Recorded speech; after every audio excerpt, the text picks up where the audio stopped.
अस्सलामुअलैकुम वरहमतुल्लाहि वबरकातुहू। दोस्तों, मेरा नाम है अताउल वहाब और आप देख रहे हैं अहले दिल चैनल। दोस्तों, पिछली जो हमने वीडियो बनाई थी उस वीडियो में हमने एक बात की थी कि हम नमाज इस वजह से नहीं पढ़ते कि मैं पहले अपनी ज़िंदगी के सारे काम कर लूँ और उसके बाद मैं अपनी नमाज का आगाज़ करूँगा, बाकायदा अपनी इबादत का आगाज़ करूँगा। तो दोस्तों, ये आगाज़ कभी नहीं होता और हमारी ज़िंदगी ख़त्म हो जाती है। तो उसी वीडियो को और उसी बात को मज़ीद आगे लेके चलते हैं ताकि बात आपके ज़हनों में मुकम्मल तौर पे बैठ जाए। इसको मज़ीद आगे ले जाने का मकसद ये है कि पिछली वीडियो आपने सुन के हो सकता है कुछ लोग उस बात को भूल गए हों, हालांकि वो कमाल का पैगाम था आप लोगों की तरफ हमारा, हो सकता है उसको भूल गए हों। तो ये उसका एक रिमाइंडर समझ लें कि आपको ये बात सुन के मज़ीद आपके दिलों में एक बात क्लियर हो जाएगी। तो ये कुछ ऐसे मसाइल हैं जो हम बहुत कम हमें बताए जाते हैं, तो ये मसला हमें सीख लेना चाहिए। तो अगर हम इन बातों को सीख लेते हैं, मुझे लगता है कि शायद फिर मैं एक मुकम्मल नमाजी बन जाऊँ। मैं अपनी बात करूं तो मैं भी बिल्कुल इसी तरह हूं, बिल्कुल आप लोगों की जहनीत का ही हूं। मैं कोई एक आला दर्जे का इंसान नहीं हूं, मैं भी आप लोगों की जहनीत का हूं। जो मैं फ़ील करता हूं उसी बात को मैं वीडियो की सूरत में बना देता हूं। जो मसाइल मैं खुद मेरे लिए मसला बनते हैं, मैं उन्हीं चीज़ों को सलूशन मांगता हूँ उलमा से या अच्छे लोगों से, दानिशवर लोगों से। फिर वो मुझे सलूशन देते हैं, उसी सलूशन को मैं आप लोगों के सामने ला के रख देता हूँ कि ये मुझे इस बात का सलूशन मिला है। शायद आप लोगों के दिमाग में, शायद आप लोगों के दिल में ये सवाल हो तो आप लोगों का भी क्लियर हो जाए। तो चले अपनी बात को अब शुरू करते हैं। बिस्मिल्लाहिर्रहमानिर्रहीम। दोस्तों, हमारी ज़िंदगी में बाज़ औक़ात इस तरह भी होता है कि मैं जब शुरू में नमाज़ पढ़ने जाता हूँ, यानी मैं काफ़ी अर्सा गुनाहगार रहा हूँ और उसके बाद मुझे नमाज़ पढ़ने का मौका मिला है, तो मैं 4 से 5 दिन नमाज़ पढ़ता हूँ। 4 से 5 दिन नमाज़ पढ़ता हूँ और नमाज़ पढ़ते दौरान कुछ दिनों बाद मुझे ख़्याल आता है कि मेरी नमाज़ में तो वो मुकम्मल क़ुव्वत ही नहीं है जो एक नमाज़ी की होनी चाहिए। शायद मैं कभी सुधर नहीं सकता और मैं गलत हूँ। दोस्तों, ये चीज़ शैतान आपके ज़हन में नमाज से दूर करने के लिए डालता है, नमाज से दूर करने के लिए डालता है। दोस्तों, शुरू में नमाज़ पढ़ता हूँ, जैसे मैं एक दफ़ा नमाज़ पढ़ने गया और नमाज़ पढ़ते मुझे ख़्याल आया कि मैं जो हूँ, मैं शायद एक अच्छा इंसान नहीं हूँ, मैं नमाज़ मुकम्मल तौर पर अदा नहीं करता। तो फिर क्या फ़ायदा मेरी नमाज का। मुझे नमाज़ पढ़ते दौरान मेरे ज़हन में बहुत ज़्यादा ख़्यालात भी आते हैं, तो मेरी नमाज को कोई फ़ायदा नहीं था। उसके बाद मैंने नमाज़ पढ़ना छोड़ दी। लेकिन कुछ अरसे बाद मुझे कुछ चीज़ सीखने को मिली। मुझे ये चीज़ सीखने को मिली कि मैं आपको एक मिसाल के ज़रिए ये बात समझाता हूँ कि जिस तरह हमारा एक मकान होता है, मैं एक नया मकान हमने बनाना शुरू किया है और हमने उस मकान को बनाने के लिए सबसे पहले हम उसकी बुनियादें बनाते हैं। क्या करते हैं? हम सबसे पहले उसकी बुनियादें बनाते हैं। अब जब हम उसकी बुनियादें बनाते हैं तो वो मकान अंदर से काफ़ी उसमें ज़्यादा कचरा होता है, वो मकान गंदा होता है और उसके अंदर काफ़ी गंदगी, ईंटें कहीं फेंकी हुई हैं, पानी भी बिखरा हुआ है, हर चीज़ होती है। दोस्तों, इसी तरह जब हम नमाज़ पढ़ने जाते हैं ना, तो हमारे गुज़रे हुए जो हमारे गुनाह होते हैं उनकी मैल हमारे अंदर मौजूद होती है। तो वो मैल निकालते हुए नमाज उसको निकालेगी। नमाज बेहयाई और बुरी बातों से रोकेगी और आपके अंदर की सफाई भी करेगी। तो दोस्तों, ये सफाई करते करते नमाज को थोड़ा सा वक्त लग जाता है।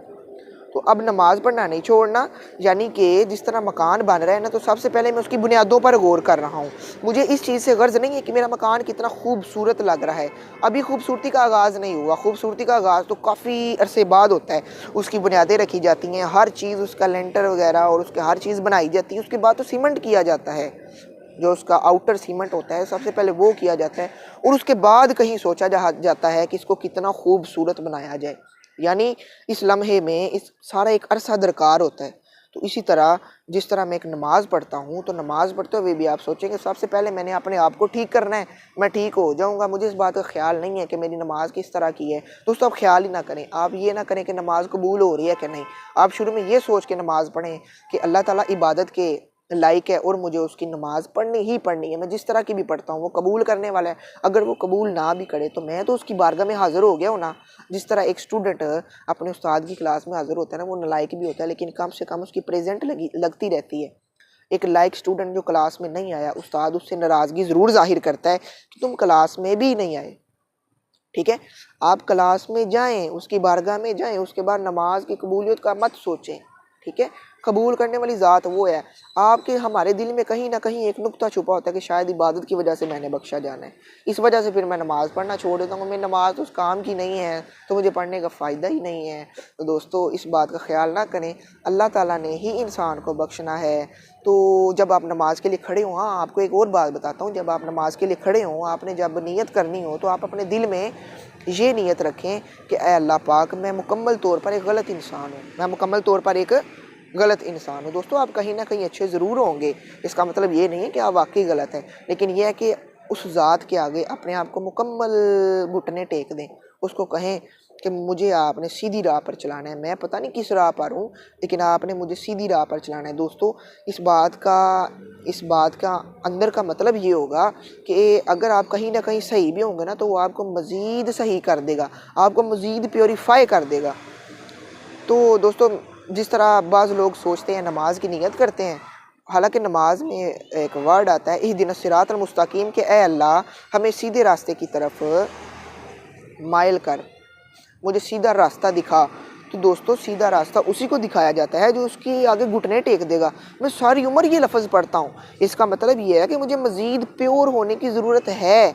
देन मैं क्यों अल्लाह के सामने जाके जब नियत करता हूँ तो मैं ये सोचता हूँ कि मैं गलत हूँ और मैं ठीक हूँ। सॉरी मैंने गलत का लफ्ज़ बोल दिया। मैं ये सोचता हूँ कि मैं तो ठीक हूँ और बाकी लोग गलत हैं। दोस्तों, इसमें दो चीज़ें आ गई हैं कि आपने किसी को कमतर जान लिया और ख़ुद को बरतर जान लिया, तो आपको हिदायत किस तरह मिलेगी। यहाँ पे कोई फ़िरके की बात नहीं है, यहाँ पे कोई ऐसी बात नहीं, आपने कोई ऐसी बात जहन में नहीं लानी। दोस्तों, जिस बंदे की शक्ल इंसानों जैसी है ना, चाहे वो मुसलमान है चाहे वो कफ़र है, उसकी बात सुनने में कभी झिझक महसूस ना करें और उसकी मदद करने में भी कभी झिझक महसूस ना करें। उसकी बात सुने और इंसानियत के नाते उसकी मदद भी करें। अल्लाह ताला आपको बहुत से इल्म से नवाजेगा। हर बंदे की बात सुने। दोस्तों, बच्चों को भी कमतर ना जाने, बच्चे हमें बहुत से पैगाम देते हैं। तो आपने नमाज का आगाज़ करना इस नीयत से करना है, अल्लाह पाक मैं एक गलत इंसान हूँ, आपके आगे सरेंडर करता हूँ, तो मैं आपके आगे झुकता हूँ, घुटने टेकता हूँ, आपने मुझे हिदायत का रास्ता दिखाना है और मज़ीद दिखाना है।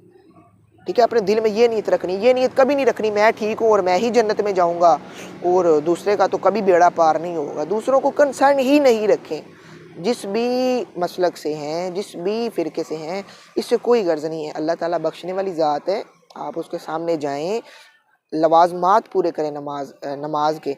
सबसे पहला जो लाजम चीज़ है ना, वो यही है कि आप अपने आप को उसकी ज़ात के आगे घुटने टेक दें कि मैं गलत, तो आपने मुझे हिदायत दिखानी खुद। फिर आप देखेंगे कि आपकी इस नीयत का, ये नमाज की बड़ी इसेंशियल ज़रूरी नीयत है, फिर आप खुद देखेंगे कि इस नीयत का आपकी नमाज पर कितना असर पड़ता है और आप नेकी की तरफ कितना राग़ब होते हैं। क्योंकि अब आपने घुटने टेक दिए और ख़ुद को उस ज़ात के सुपुर्द कर दिए। जब आपने ख़ुद को उस ज़ात के सुपुर्द कर दिया है तो वो ज़ात खुद ज़िम्मेदार है। वो जब किसी का ज़िम्मा लेती है तो उसको कभी गलत नहीं होने देती।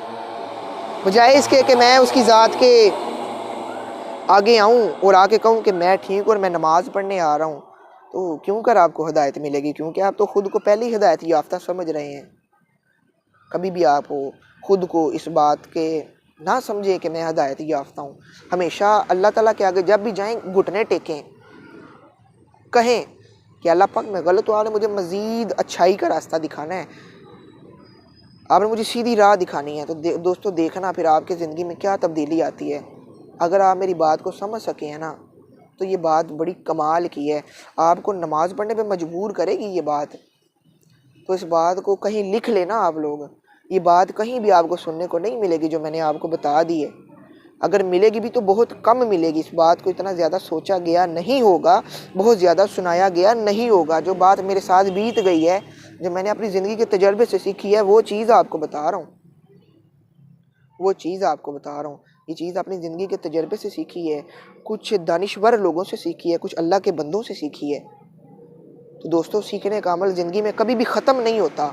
तो आप इस बात को लिख लें, आपकी मेहरबानी है। ये बात आपको बहुत कम सुनने को मिलेगी, ये बात की आपको ज़िंदगी में बहुत ज़्यादा ज़रूरत होगी, मैं गारंटी देता हूँ, क्योंकि मुझे भी इस बात की बहुत ज़्यादा मुकामात पर ज़रूरत पड़ी और आज ये बात मेरे दिल में लिखी हुई है, मेरी डायरीज़ में लिखी हुई है।